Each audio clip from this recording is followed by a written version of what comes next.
নমস্কার, AI news ইন্ডিয়ার আজকের পর্বে আপনাদের সবাইকে স্বাগত।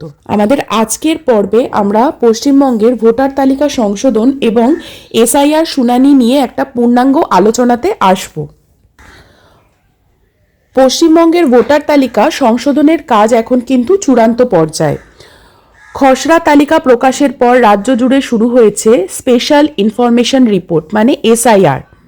রাজ্যে প্রায় ৩২ লক্ষ ভোটারের ভাগ্য নির্ধারণ শুরু হলো এই এসআইআর শুনানি পর্বে।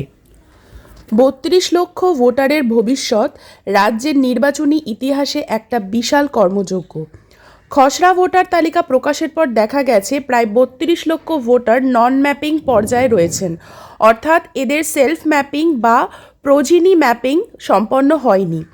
এর বাইরেও নাম, বয়স বা ঠিকানা ভুল থাকা ভোটারদের ডাকা হচ্ছে শুনানিতে। বিধানসভা শুনানি কেন্দ্রগুলির সামনে ভিড় জমাচ্ছেন ভোটাররা। যাদের কাছে নোটিশ পৌঁছেছে তারা অরিজিনাল নথিপত্র নিয়ে দীর্ঘ অপেক্ষায় আছেন। কমিশনের লক্ষ্য হলো একটি ত্রুটিমুক্ত ও স্বচ্ছ ভোটার তালিকা তৈরি করা। যারা কাজের সূত্রে বা পড়াশোনার জন্য ভিন রাজ্যে বা বিদেশে আছেন তাদের মধ্যে কিন্তু চরম বিভ্রান্তি তৈরি হয়েছিল। তারা কি বাড়ি না ফিরেই শুনানি করতে পারবেন? কমিশন কি বলছে? না, কোনো ছাড় নেই।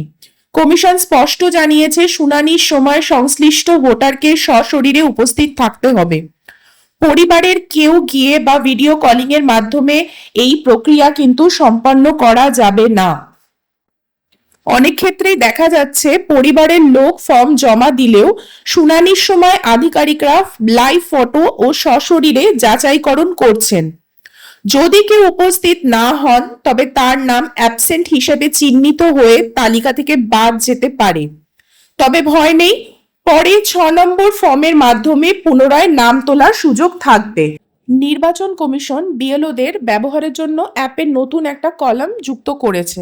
সেই জন্য এবার থেকে কেউ বলতে পারবেন না যে তিনি শুনানির নোটিশ পাননি। নোটিশ দেওয়ার সময় ভোটারের লাইভ ছবি তুলে অ্যাপে আপলোড করতে বলা হচ্ছে। ভোটার নোটিশ গ্রহণ করেছেন কিনা তার প্রমাণ হিসেবে রিসিভ কপি স্ক্যান করে আপলোড করা বাধ্যতামূলক। শুনানির সময় ভোটার ও আধিকারিকদের একটি যৌথ ছবি তোলা হচ্ছে যাতে সরাসরি কমিশনের পোর্টালে তা জমা পড়ে। আমাদের এই আজকের আলোচনার শেষ পর্বে আমাদের মনে প্রশ্ন আসতেই পারে যে এই বিশাল কর্মযজ্ঞের শেষ কোথায়। কমিশন কিন্তু জানিয়ে দিয়েছে আগামী 14 ফেব্রুয়ারি 2026 তারিখে রাজ্যের চূড়ান্ত ভোটার তালিকা প্রকাশিত হতে চলেছে। নির্বাচন কমিশন কিন্তু বারবার আশ্বস্ত করছেন যে বৈধ ভোটারদের আতঙ্কিত হওয়ার কোনো কারণ নেই। সঠিক নথিপত্র থাকলে কারোর নাম বাদ যাবে না। তবে ভোটার হিসেবে সচেতন থাকা আমাদের কিন্তু প্রত্যেকের দায়িত্ব। ভোটার তালিকা সংক্রান্ত যে কোনো আপডেট সবার আগে পেতে হলে অবশ্যই আমাদের সঙ্গে থাকুন।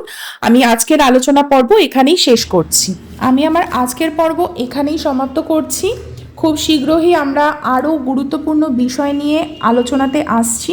ভালো থাকবেন, ভালো রাখবেন। ধন্যবাদ। জয় হিন্দ।